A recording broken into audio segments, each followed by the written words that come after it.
Boa noite, meus amados irmãos. Boa noite também àqueles que nos ouvem pelo YouTube. Nós vamos, meus irmãos, dar continuidade à exposição que estamos fazendo na quarta bem-aventurança, que está registrada em Mateus, capítulo 5, versículo 6. Antes, porém, de nós lermos o texto e meditarmos, eu gostaria de mais uma vez tornar público aqui o meu agradecimento aos irmãos que, durante as nossas férias, durante a minha ausência aqui, a ausência da minha família, os irmãos contribuíram com o andamento dos trabalhos aqui na nossa igreja. O nosso conselho, especialmente nas pessoas do nosso irmão presbítero Renato, presbítero Tiago, que assumiram o púlpito e o ensino, bem como também o nosso irmão André Felipe, que se dispôs a, em muitas ocasiões e oportunidades, também nos ajudar. Que Deus abençoe a estes irmãos. Deus continue abençoando o nosso conselho, abençoando a nossa junta diaconal e a todos os irmãos que têm labutado no trabalho da nossa amada igreja. Quero então, meus irmãos, ler com vocês o texto de Mateus, capítulo 5, verso 6, para que possamos meditar um pouco mais a respeito desta quarta bem-aventurança ensinada pelo nosso Senhor Jesus Cristo neste primeiro grande sermão que ele proferiu diante dos seus discípulos, com o objetivo especialmente de dizer a eles o que significa o reino do Senhor. Nesta primeira sessão, ou neste primeiro sermão de 5 sermões que nós encontramos no Evangelho de Mateus, temos 5 grandes sermões, este é o primeiro deles. Aqui o nosso Senhor começa a ensinar a seus discípulos acerca do que significa ou de quais benefícios têm aqueles que participam do reino do Senhor. Então, ele inicia mostrando aos discípulos que são bem-aventurados aqueles que, por uma graça maravilhosa, a qual nós lemos aqui no texto de Efésios, capítulo 2, esta graça que ressuscita mortos espiritualmente e traz esses mortos para a presença dele, de Cristo. É por meio desta graça que estas pessoas então recebem estas bem-aventuranças, estas virtudes que nós estamos estudando aqui. Então vamos ler juntos o versículo de número 6, todos juntos a uma só voz. Bem-aventurados os que têm fome e sede de justiça, porque serão fartos. Mais uma vez, bem-aventurados os que têm fome e sede de justiça, porque serão fartos. Vamos orar. Nós te agradecemos, Senhor, porque o Senhor nos trouxe mais uma vez à tua casa, à tua presença, para que juntos, como família do Senhor, nós, ó Deus, entreguemos a ti os nossos louvores, as nossas orações, o nosso coração, bem como também agora os nossos ouvidos, para que possamos ouvir a tua palavra e dispor os nossos corações a vivermos de acordo com ela.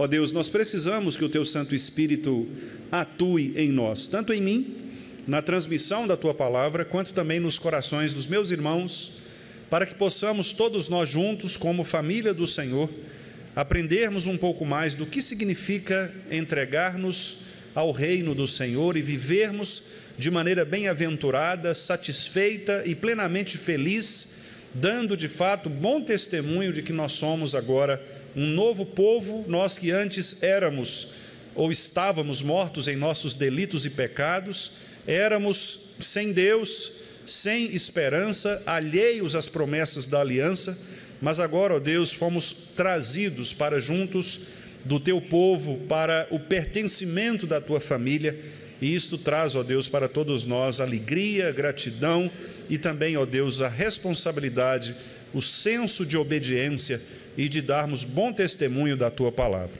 Por isso nós te pedimos que o Senhor mais uma vez nos ensine, em nome de Jesus Cristo. Amém.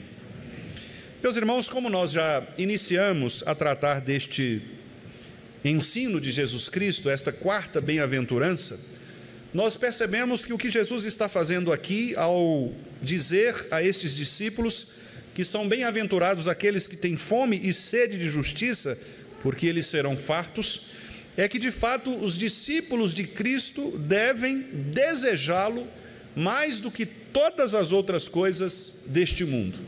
E, meus irmãos, por experiência própria, nós podemos nos lembrar de que nós mesmos, em muitas ocasiões, somos queixosos de muitas coisas que nos faltam.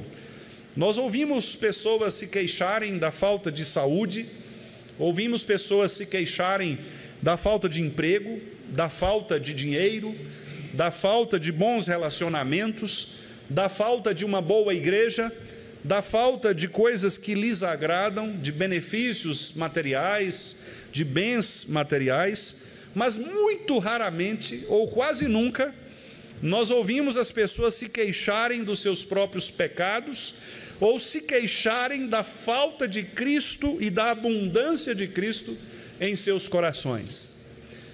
Nos aconselhamentos pastorais, muito raramente nós ouvimos as pessoas dizerem: pastor, eu estou desejoso, estou com fome de Cristo, eu gostaria de aprender mais a respeito de Cristo, eu gostaria de ouvir mais sobre a palavra de Cristo. Muito raramente nós ouvimos estas palavras. Quase sempre o que vem até nós são queixas, são problemas relacionais, casamento, filhos, às vezes problemas entre irmãos da igreja, ou às vezes outros tipos de problemas que são comuns à vida humana e que todos nós obviamente os temos, mas muito raramente, repito, nós ouvimos as pessoas se queixarem da fome espiritual, da sede de justiça ou do desejo que nós todos deveríamos demonstrar pelo Senhor. Isto mostra, meus amados irmãos, um grande problema da alma humana. E é exatamente deste problema que Jesus está tratando neste versículo. Jesus está dizendo que se nós não desejarmos o que Deus deseja, se nós não de fato tivermos a fome e a sede por aquilo que é essencial às nossas vidas, nós nunca estaremos satisfeitos. A fartura de que Jesus fala na segunda parte do versículo, todos serão fartos quando vocês forem preenchidos desta sede e desta fome de justiça, é exatamente esta sensação de preenchimento, de completude espiritual que Cristo, o nosso Senhor, pode nos dar. Contudo, nós muitas vezes, reclamando das coisas que nós não temos materiais, acabamos nos esquecendo de que a grande promessa do Senhor não é nos preencher com coisas materiais, mas é nos preencher com a sua própria palavra. E é exatamente este desejo que está nos corações dos verdadeiros crentes do Senhor Jesus.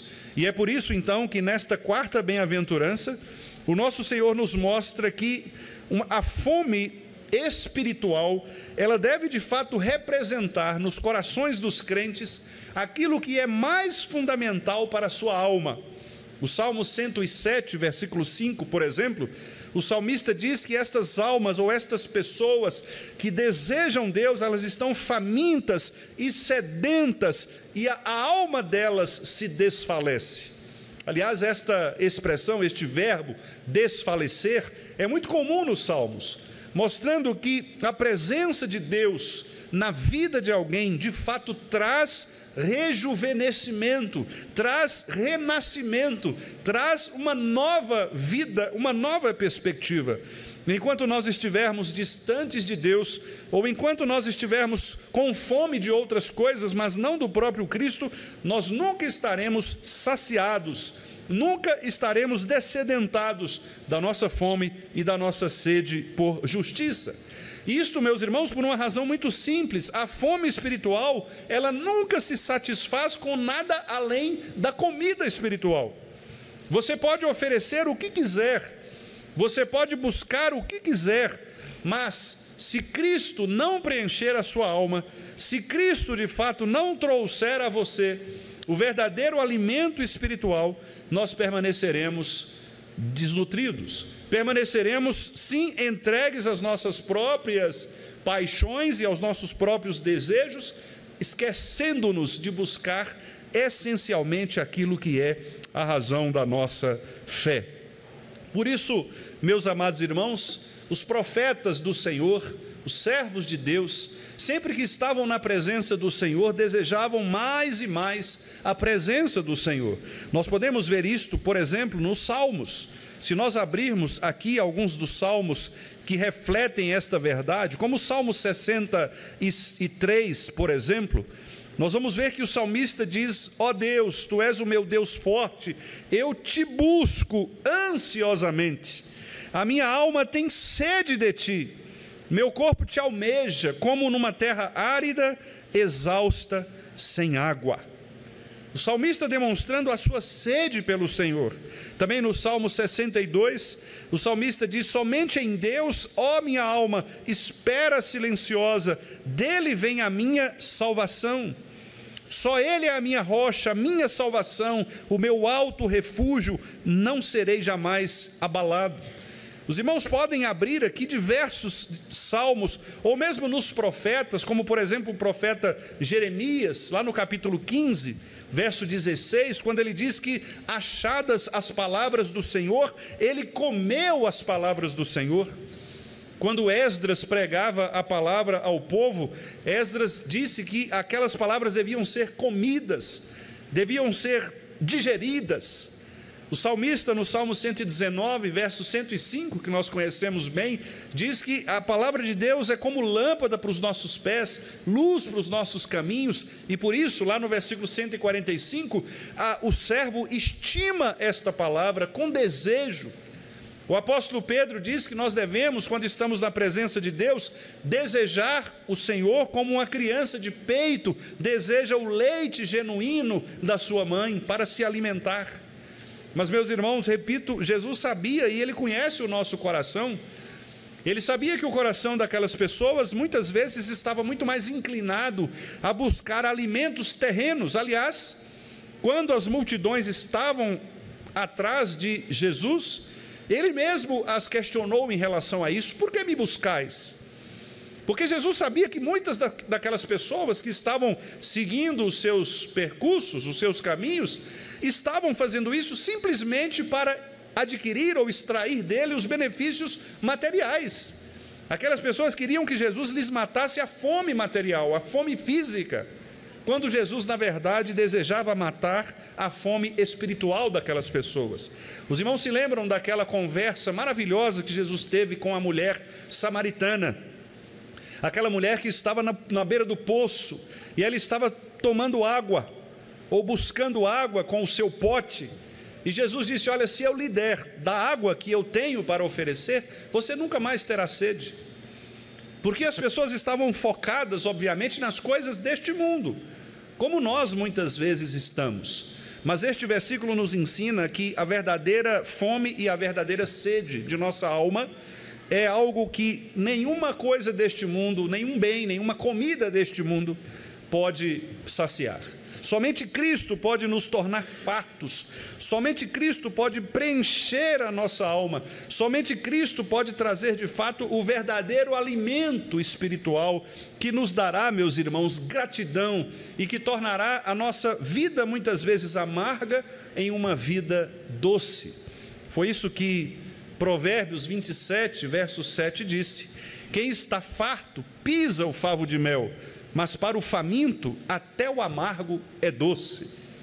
Aqueles que desejam por Deus, aqueles que querem sentir de fato a beleza do sabor do Evangelho, do mel, da doçura oferecida pelo Evangelho, eles buscam este Evangelho mais do que todas as coisas. E por isso o puritano pastor Thomas Watson, sobre este texto, escreveu o seguinte: mesmo que você não tenha tanta justiça quanto desejaria, ainda assim você é bem-aventurado quando tem fome desta justiça.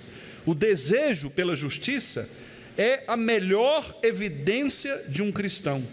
Uma pessoa, diz o Watson, pode fazer uma boa ação motivada por objetivos ruins. Uma pessoa pode ser forçada a fazer o bem, mas pode não desejar o que é bom.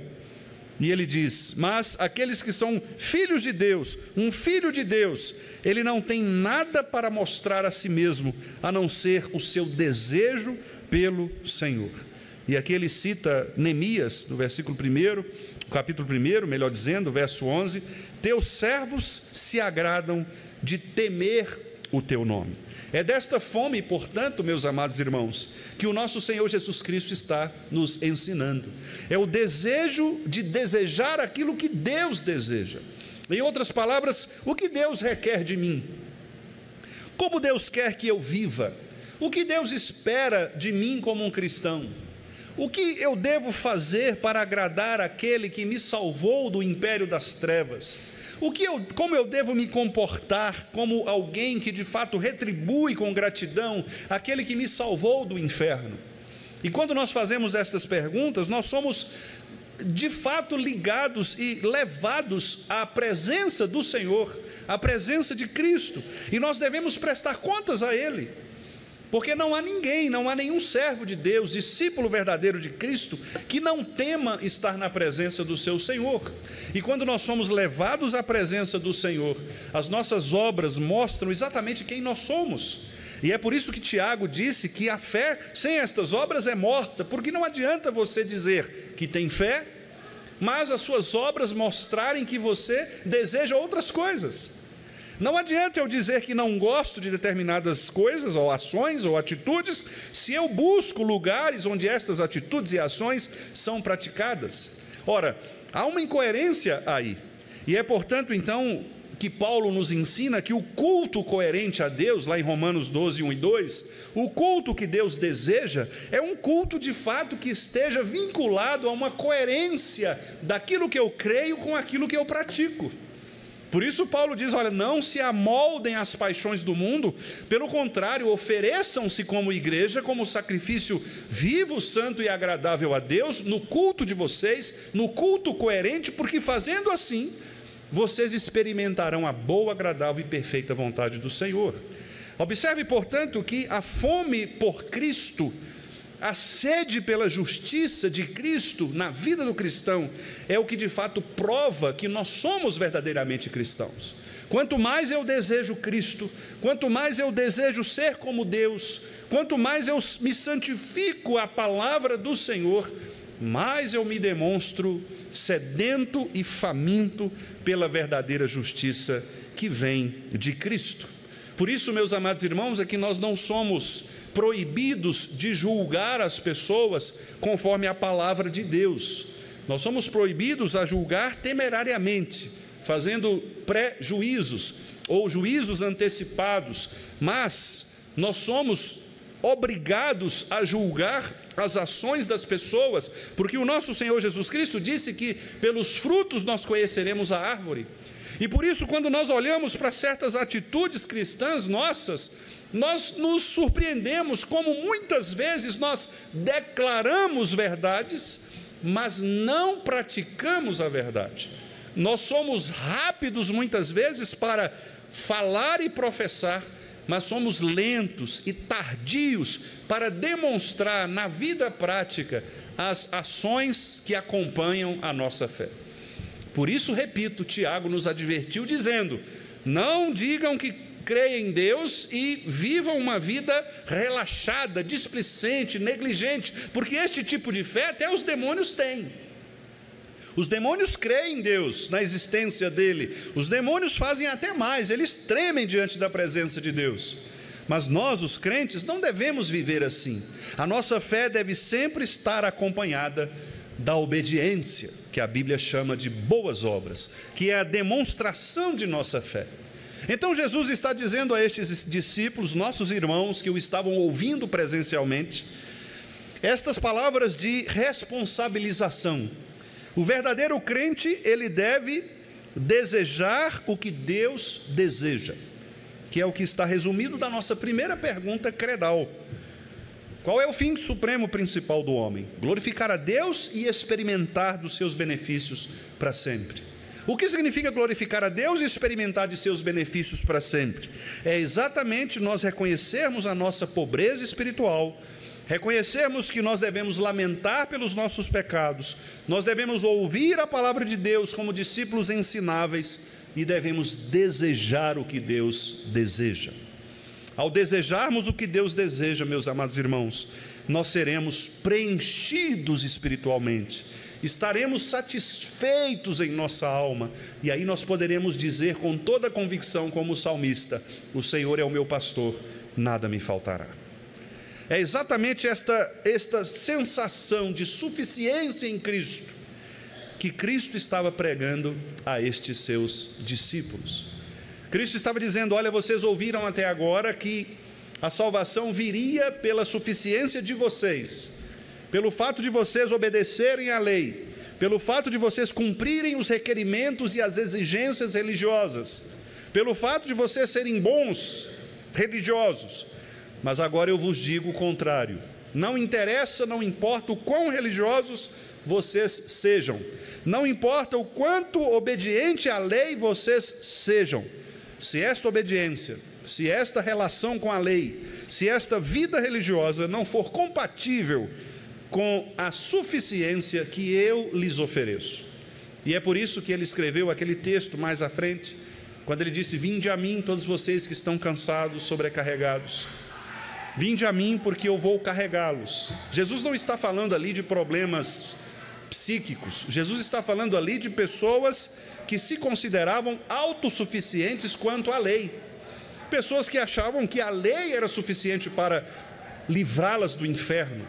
Martinho Lutero, já que nós passamos agora pelo aniversário da Reforma, 507 anos, no dia 31 passado, nós nos lembramos de Lutero. Lutero, por muitos momentos na sua vida, antes de eclodir a Reforma Protestante em 1517, 31 de outubro de 1517, foi o dia em que ele afixou ali as suas 95 teses na abadia ou na capela de Wittenberg. Lutero viveu momentos de crises terríveis, porque Lutero olhava para as exigências da igreja e ele ficava pressionado em relação àquelas exigências, porque ele não conseguia cumprir aqueles requerimentos religiosos, porque ele percebia que mesmo quando ele cumpria os requerimentos religiosos, ele pecava contra o Senhor.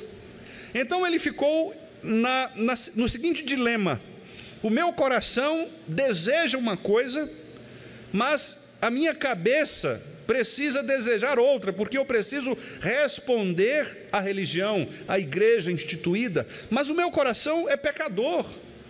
Então, o que Deus vai olhar? Deus vai olhar o meu coração, as coisas pecaminosas que eu desejo? Deus vai olhar quem eu sou por dentro, de fato, ou Deus vai olhar a minha obediência, o meu rigor ascético, a minha obediência à religião?